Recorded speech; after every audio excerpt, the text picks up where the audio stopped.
And I could just feel a gun pointed at me from across the room in the blackness. When a voice whispered, "Pete."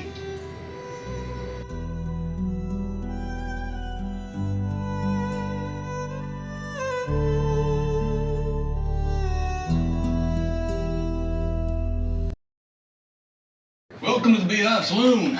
I'm just filling in here for Dutch. He's eating over at Skeeter's tent. Name's Pat Garrett.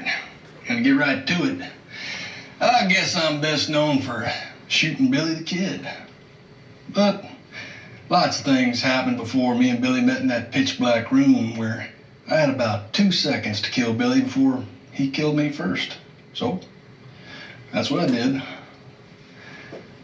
I come to Texas from Alabama after the Civil War. I'd done a bit of drifting. Lots of us did. Those of us who made it to this old Texas frontier were a rough lot, I guess. We lived off Mother Nature, and sometimes she was a stingy mama, and she made you rough. Spent lots of nights here at the old Beehive, just below Fort Griffin. And Wyatt Earp and Doc Holliday spent a lot of time here too, playing cards with the cowboys and buffalo hunters, soldiers from Griffin. Well, back then, I was a buffalo hunter, you know? You've seen those old Sharps buffalo guns like I used to shoot buffs for the Skinners. You know? I come down from Dodge City. I hunted all over this country.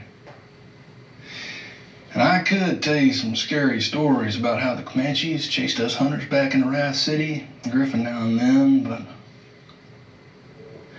most folks just want to hear about Billy the Kid. Well, you'll likely hear plenty of versions of this story, but I'm the man who lived it.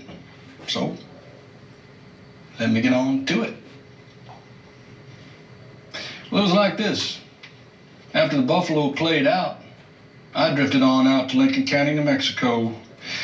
Had me a bar there, kind of like this old Beehive. Well, Billy was a customer, even a friend, sort of. Nice enough fellow.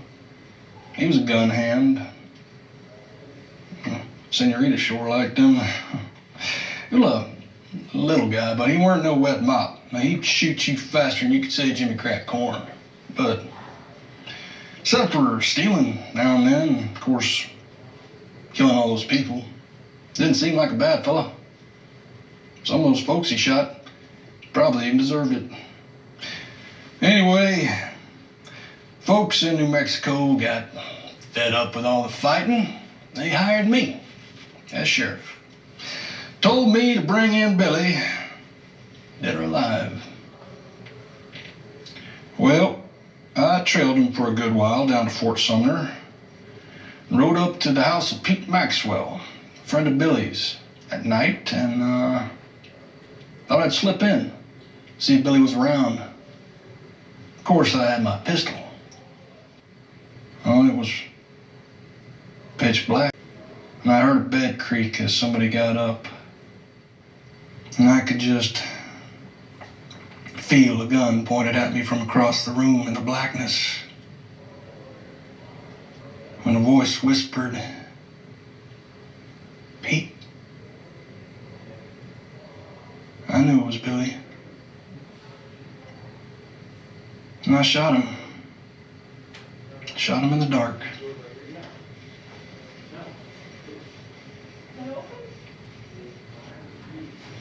He never knew who killed him. I guess that was the end of the most famous outlaw in the West. Just doing what I was hired out to do.